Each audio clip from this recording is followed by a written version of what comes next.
Hi everyone, welcome to Tereyatra. நான் நந்தா. முதல்ல Joji review பார்த்தவங்களுக்கும் comment கொடுத்தவங்களுக்கும் நன்றி. இந்த எபிசோடில் எங்களை கவர்ந்த படம் Mandela, directed by மடோன் Ashwin.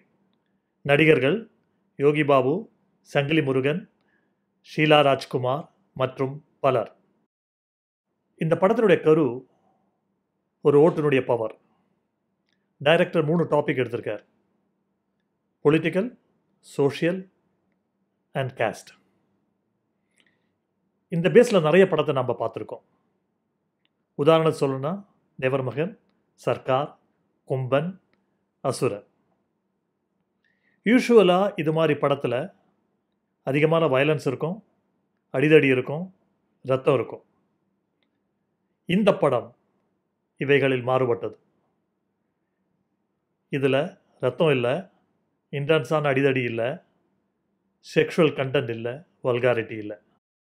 Serious subject எடுத்து சீரியஸ் குறையாமல் லைட்டாக ஹியூமரையும் இன்ட்ரடியூஸ் பண்ணி எல்லோரும் பார்த்து ரசிக்கும்படியான என்டர்டெய்னிங் மூவியை டைரக்டர் கொடுத்துருக்கிறார். இப்போது கதை சுருக்கத்துக்குள்ளே போவோம். அடிப்படை வசதி இல்லாத ஊர். இதில் 2 ஜாதி சேர்ந்த மக்கள். இவங்களுக்கு நடுவில் ஒரு கீழ் ஜாதி ஆள். என் ஜாதி பெருசா உன் ஜாதி பெருசான்னு எப்போதுமே சண்டை போட்டு நடக்க இருக்கிற எல்லா டெவலப்மெண்ட்டையும் ஸ்டாப் பண்ணுற மக்கள். ஓட்டுக்காக அரசியல்வாதிகள் என்னென்ன பண்ணுறாங்க, ஓட்டு உள்ள அந்த கீழ் ஜாதிக்காரன் என்னெல்லாம் சிச்சுவேஷனில் மாட்டுறான், எலெக்ஷன் ரிசல்ட் என்ன ஆகுது, மக்கள் என்ன முடிவு எடுக்கிறாங்க, இதுவே கதை. இந்த கதையில் வர 2 கேரக்டரை பற்றி பேசுவோம். ஸ்மைல் என்கிற யோகி பாபு, தேன்மொழி என்கின்ற ஷீலா ராஜ்குமார். யோகி பாபு தாழ்த்தப்பட்ட சமுதாயத்தை சேர்ந்தவர். ஊரில் எல்லாரும் அவரை இளிச்சவாயன்னு கூப்பிடுவாங்க. எல்லா எடுபடி வேலைக்கும் அவரை தான் கூப்பிடுவாங்க. அப்பாவோட கனவான ஒரு பார்பர் ஷாப் கட்டுவதே அவருடைய லைஃப் ஆம்பிஷன். ஒரு கட்டத்தில் ஸ்மைல் மண்டேலாவாக மாறுறாரு.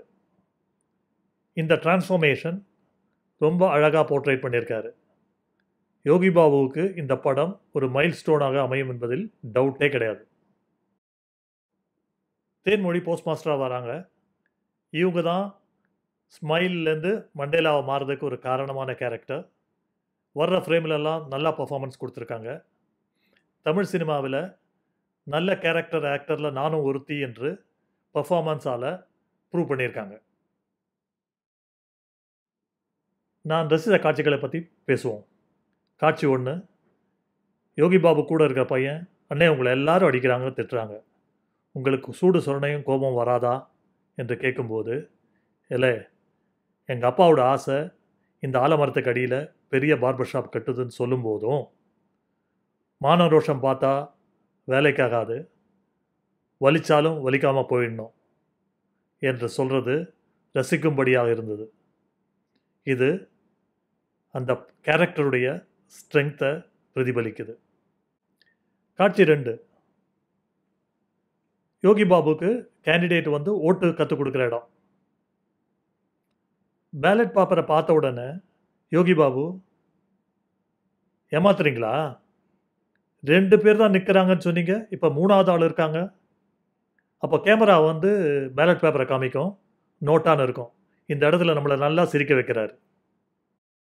அதே சமயத்தில் கேரக்டருடைய இன்னோசன்ஸை அழகாக வெளிப்படுத்தியிருக்காரு டைரக்டர். காட்சி 3. யோகி பாபு போஸ்ட் மாஸ்டர்கிட்ட போயிட்டு, எனக்கு ஒரு அக்கௌண்ட் கொடுங்க, நான் பணம் சேர்க்கணும்னு சொல்கிற இடமும், அதை கேட்டுட்டு போஸ்ட் மாஸ்டர் சிரிச்சுட்டு, அப்படியெல்லாம் செய்ய முடியாது, பணத்தை நாங்கள் தான் பத்திரமா வச்சுக்கிறோம் என்று சொல்கிறதும், உடனே யோகி பாபு அதை கேட்டுட்டு சிரிச்சுட்டு மேலே பார்ப்பார். கூரையில் ஓடெல்லாம் உடஞ்சி கிடக்கும், வானம்தான் தெரியும். இந்த காட்சி ரொம்ப ரசிக்கும்படியாக இருந்தது. டைரக்டருக்கும் ஒரு கிளாப் கொடுக்க வேண்டியது. அடுத்த காட்சி நாம் பார்க்க போகிறது தேன்மொழியும் மண்டேலாவும் ஆலமரத்தடியில் உட்காந்து பேசிக்கிறது. பேச்சுக்கடையில் மண்டேலா சொல்லுவான், நான் 2 நாளாச்சு சாப்பிட்டு.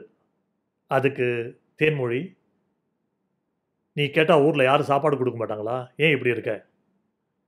இல்லை நான் உழைச்சி தான் சாப்பிட்ணுன்னு பதில் சொல்லுவார். அதை கேட்ட உடனே பேக்லேருந்து அவங்க டிஃபன் பாக்ஸ் எடுத்து கொடுப்பாங்க. அப்போ யோகி பாபு ஒரு பார்வை பார்ப்பாரு. அந்த பார்வை, இப்போ தானே நான் சொன்னேன் உழைச்சி தான் சம்பாதிக்கணும்னு. அடுத்த காட்சி நம்ம என்ன பார்க்குறோன்னா, யோகி பாபு தேன்மொழியுடைய முடிக்கு, நரைமுடிக்கு டை அடிச்சுட்டு இருப்பார். இந்த காட்சியில் வந்து ஷீலா ராஜ்குமார் அருமையாக பர்ஃபார்ம் பண்ணியிருக்காரு. அருமையான கட்டம், ரசிக்கக்கூடிய கட்டம். இப்போ கன்க்ளூஷனாக நான் என்ன சொல்ல விரும்புகிறேன்னா, டைரக்டர் மடோன் அஸ்வின் 2 விஷயத்தை ஸ்ட்ராங்காக சொல்லியிருக்காரு. ஒன்று வந்து நம்ம நாட்டில் சில வில்லேஜுகளில், சில கிராமங்களில் இருக்கிற அவலமான நிலையை வியூவர்ஸுக்கு உறுத்தும்படியாக சொல்லியிருக்கார். செகண்ட் என்ன சொல்லியிருக்காருன்னா, ஐடென்டிட்டியுடைய இம்பார்ட்டன்ஸை, ஐடென்டிட்டி ஒவ்வொருத்தனுக்கும் எவ்வளோ முக்கியம், அண்ட் ஓட்டினுடைய பவரையும் இன்க்ளூட் பண்ணியிருக்கார். ரைட்? நான் ஏற்கனவே சொன்ன மாதிரி இந்த படத்தில் வயலன்ஸ் இல்லை, ரத்தம் இல்லை, வல்காரிட்டி இல்லை, செக்ஷுவல் கண்டென்ட் இல்லை. எல்லோரும் பார்க்கும்படியான ஒரு மாஸ் படத்தை ஓவர் கில் பண்ணாமல் ஒரு தரமான படத்தை கொடுத்துருக்காருன்னு நான் நம்புகிறேன். இதுக்கு பெரிய கைத்தட்டல் மடோன் அஸ்வினுக்கும் அவருடைய குரூவுக்கும். கண்டிப்பாக இந்த மாதிரி படங்களை நாம் எல்லாரும் சப்போர்ட் பண்ணணும். படத்தை பாருங்கள், ரசிங்க. இந்த வீடியோவை பற்றி உள்ள கமெண்ட்டை கீழே கொடுங்க. மறக்காமல் சப்ஸ்கிரைப் பண்ணுங்கள். See you soon.